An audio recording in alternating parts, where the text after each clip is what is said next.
Dear students, आज के जो हमारा लेक्चर है वो रिवीजन लेक्चर है। हम आज रिवीजन करेंगे। 4 तारीख को मैंने आपको बताया था पाठ्यक्रम के बारे में, सिलेबस के बारे में। मैंने आप सबको आज गूगल मीट जो ऐप है उस पर आने के लिए कहा था लाइव, लेकिन आप नहीं आए। उस पर आना बहुत ज़्यादा ज़रूरी है ताकि हमारा ये जो सिलेबस है वो अच्छे से पूरा हो सके। इसमें 10 पार्ट हैं। मुगल साम्राज्य की स्थापना बाबर से लेकर 10 नहीं, इसमें 13 पार्ट हैं। मुगल साम्राज्य की स्थापना से लेके 1857 का विद्रोह, कारण, विकास एवं प्रभाव। यूनिट 4 हैं आपकी, 4 यूनिट रहेंगी। 4 यूनिट में आपका जो है मैप भी आ जाएंगे। 5 मैप हैं आपके इस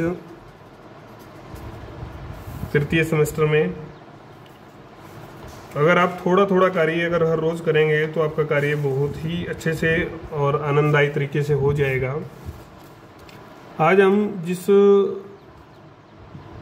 बाबर का जो पार्ट है वो तो हम पढ़ेंगे ही, पहले उससे पहले कुछ बातें जो हैं मैंने आपको कहा है और लिखा भी है, भेजा भी है कि रेफरेंस जो वीडियोज हैं उनको आप ज़रूर देख लें। वो बहुत अच्छी वीडियो हैं, रिवीजन के लिए भी होंगी, और उनको जब आप बनाएंगे तो आपकी प्रॉब्लम सोल्व हो जाएगी और नोट्स जो है आपके बनते जाएंगे। साथ में कोई अगर पुस्तक अगर आपने ले ली है या लेना वाले हैं तो उसके साथ अगर उसको मैच करेंगे तो कोई कंटेंट अगर छूटता है तो उसको भी आप नोट्स में जो है ऐड कर सकते हैं। उससे फिर आपके नोट्स जो हैं और ज़्यादा अच्छे बन जाएंगे। ये भी आप कर सकते हैं।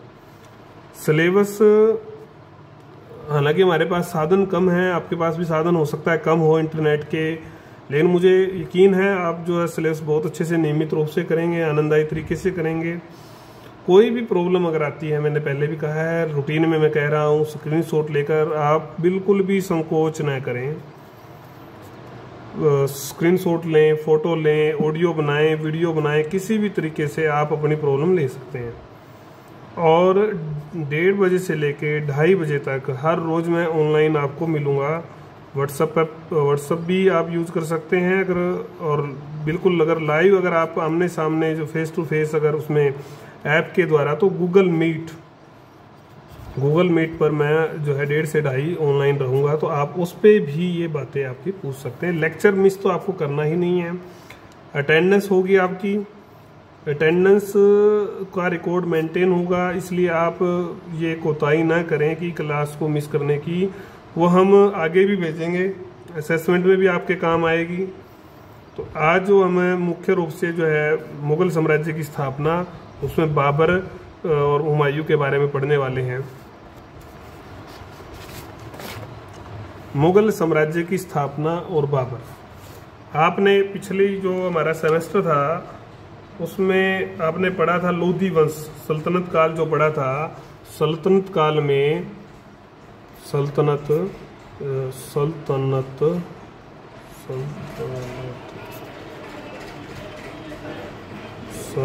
जो काल था आपका, उसमें आपने सब पढ़े थे, आपको याद होंगे। तो लोधी वंश जो है हमने पढ़ा था, लोधी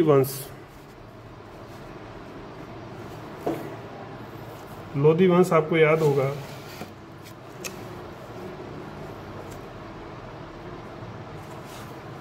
तो आखिर जब स्थापना हुई मुगल साम्राज्य की, उसके पीछे क्या कारण थे कि बाबर ने जो है भारत पर जो है अपना एक वंश जो राज्य है वो स्थापित कर लिया? ऐसी क्या स्थितियां रही थी, उस सब के बारे में हम इसमें अध्ययन करने वाले हैं। लोधी वंश के बारे में तो पता ही है आपको। सिकंदर लोधी, इब्राहिम लोधी जो शासक थे, आखिर में इब्राहिम लोधी जो है थोड़े कमज़ोर शासक साबित हुए, जिसके कारण से बाबर ने ये सब हथिया लिया था।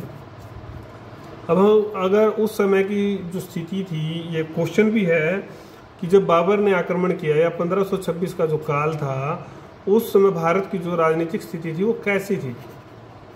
ये मैप भी है आपका, इसको ध्यान कर लें आप। इसमें आपने इन राज्यों को दर्शाना है, मैं अभी इनके बारे में आपको पढ़ाऊँगा। तो ये मैप भी है आपका, और दूसरा जो है ऐसे टाइप क्वेश्चन में भी आ सकता है आपके, उसमें आपको ये 15 या 16 नंबर में जो भी है लिखना पड़ेगा।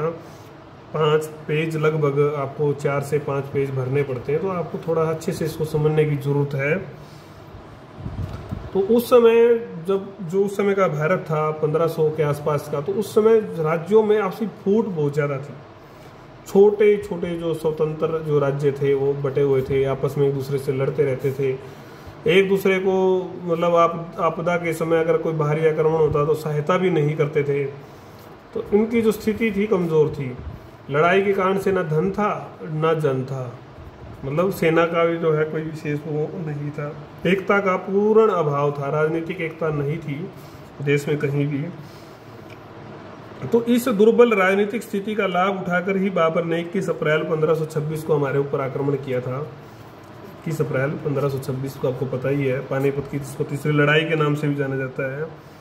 तो उससे पहले भी कई आक्रमण हुए, लेकिन ये आक्रमण जो है निर्णायक साबित हुआ, और इसके बाद बाबर ने जो है ना हमारे यहाँ पर मुगल वंश की स्थापना कर दी थी।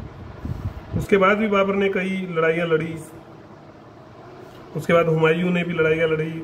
लेकिन हम एक बार इस जो 1526 की राजनीतिक स्थितियों का अध्ययन कर लेते हैं। ठीक है, आपको पता ही इब्राहिम लोदी क्यों आ रहा था, वो क्रूर था, सहानुभूति खो चुका था जनता की, दूरदर्शी था, मतलब प्रशासन नियंत्रण जो प्रशासन सुधार के कोई कार्य नहीं कर पाया, सरदार भी जो है उसके विद्रोही हो गए थे। तो इस सब कारणों से वो हारे थे। तो उसके बाबर ने भी लिखा है कि भारत की जो स्थिति थी उसमें 5 मुसलमान और 2 हिंदू शासक यहाँ शासन करते थे, बटा हुआ था, एक दूसरे के साथ शासक कोई संबंध नहीं रखते थे, बहुत छोटे छोटे राजा थे जो राय और राजा के नाम से जाने जाते थे, ऐसा बाबर ने लिखा। तो उत्तर भारत में जो स्थिति थी उसके बारे में हम बात करेंगे। पहले उत्तर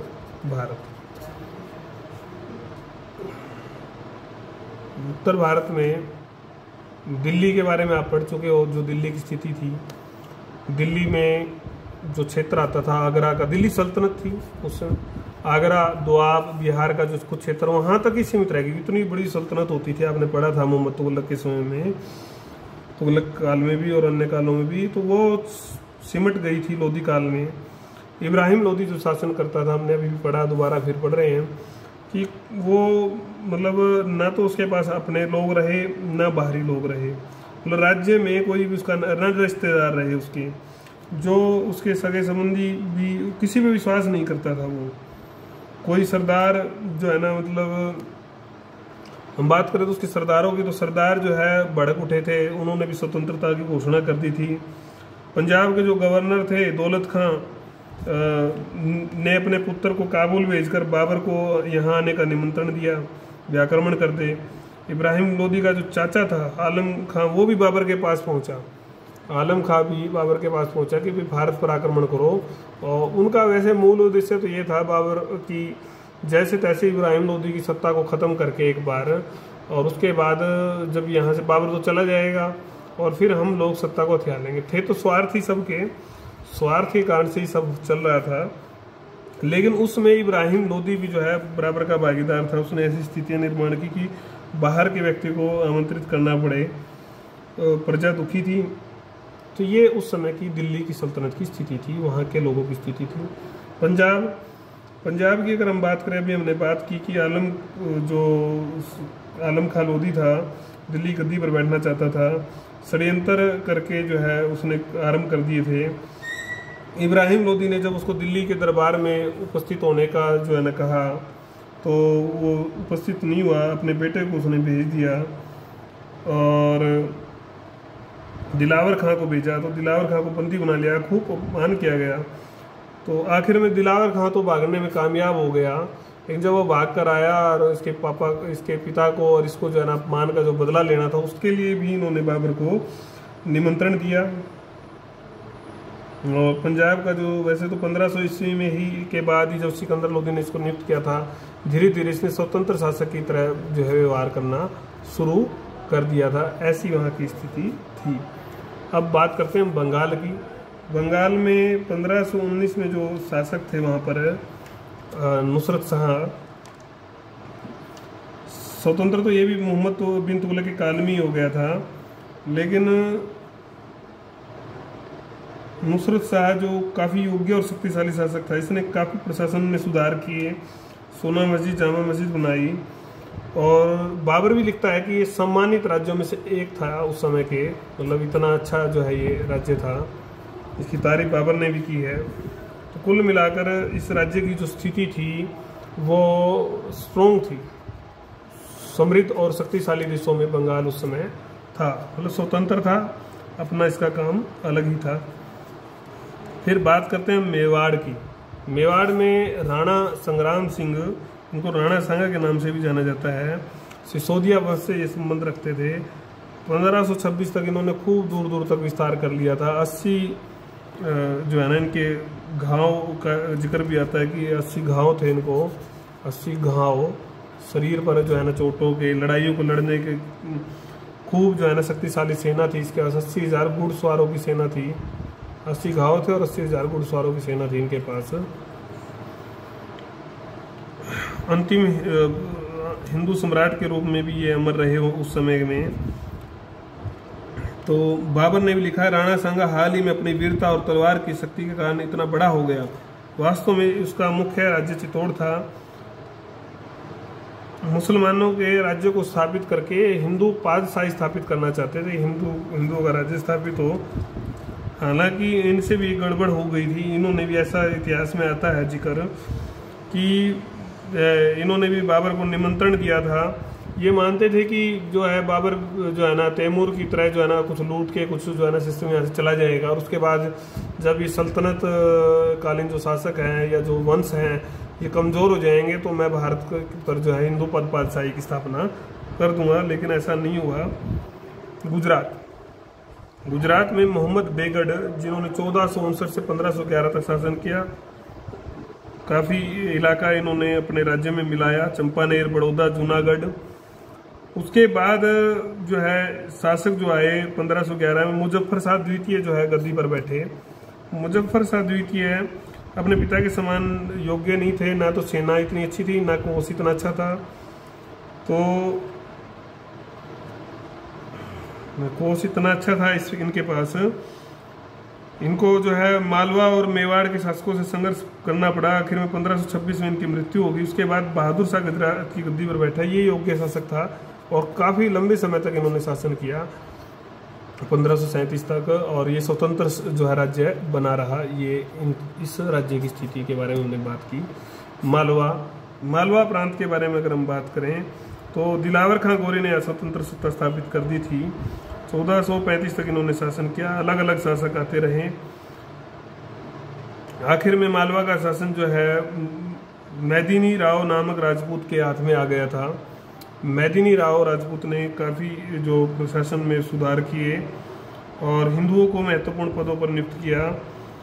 आखिर में खिलजी जो शासक थे इसके प्रभावों को समाप्त करने के लिए जो है उसने गुजरात के शासक की सहायता ली, और मैदिनी राव ने जो है राणा सांगा की सहायता ली। सांगा की सहायता से इसने जो खिलजी है और जो गुजरात के शासक है उसको हरा दिया था।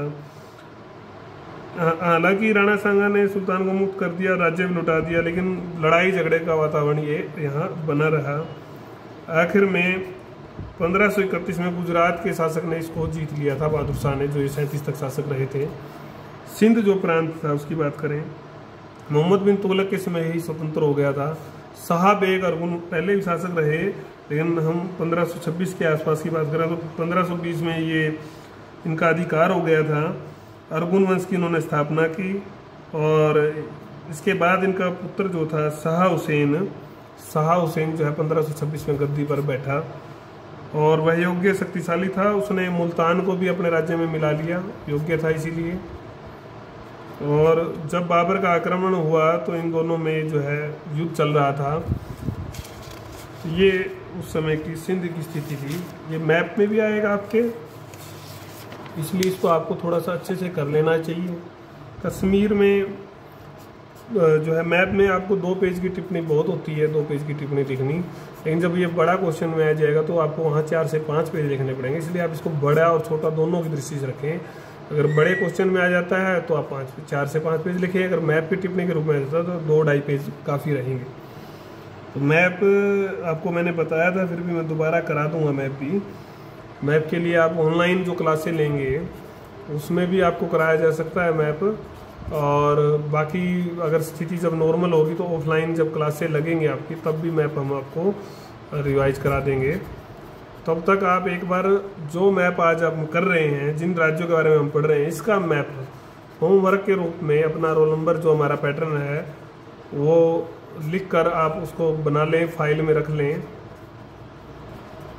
और जो ये पाठ्यक्रम रिवाइज कर रहे हैं इसका टेस्ट भी होगा आपका बाद में। फिर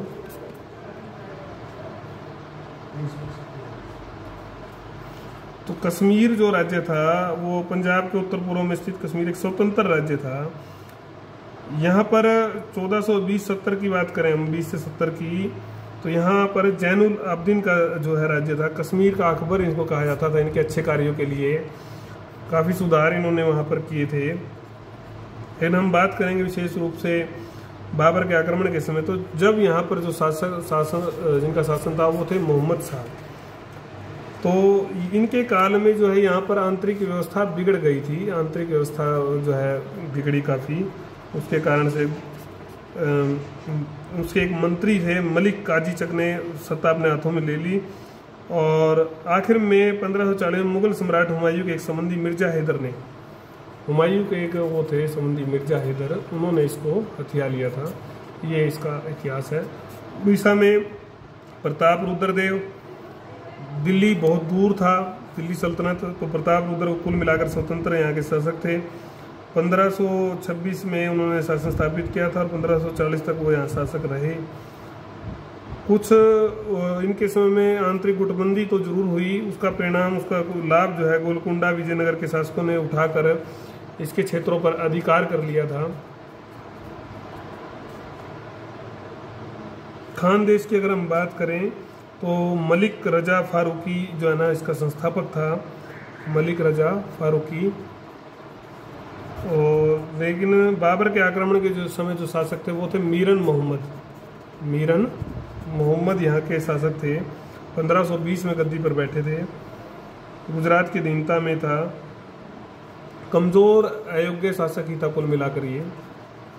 तो ये थी उत्तरी भारत की स्थिति। अब दक्षिणी भारत की बात करेंगे हम। तो बाबर ने भी लिखा है विजयनगर साम्राज्य के बारे में, तो इनके शासक बहुत महत्वपूर्ण शासक थे, हिंदू राज्य था ये विजयनगर के बारे में। वैसे तो इसकी स्थापना हरिहर और बुक्का ने की थी, हम शायद पढ़ भी चुके हैं पिछले लेसन में, या आपने 11वीं या 12वीं के इतिहास में पढ़ा होगा। लेकिन ये मुस्लिमों के लिए हमेशा से एक चुनौती का जो है ना राज्य रहा था। मुस्लिमों के आक्रमण होते थे तो मुस्लिमों को परास्त कर देते थे।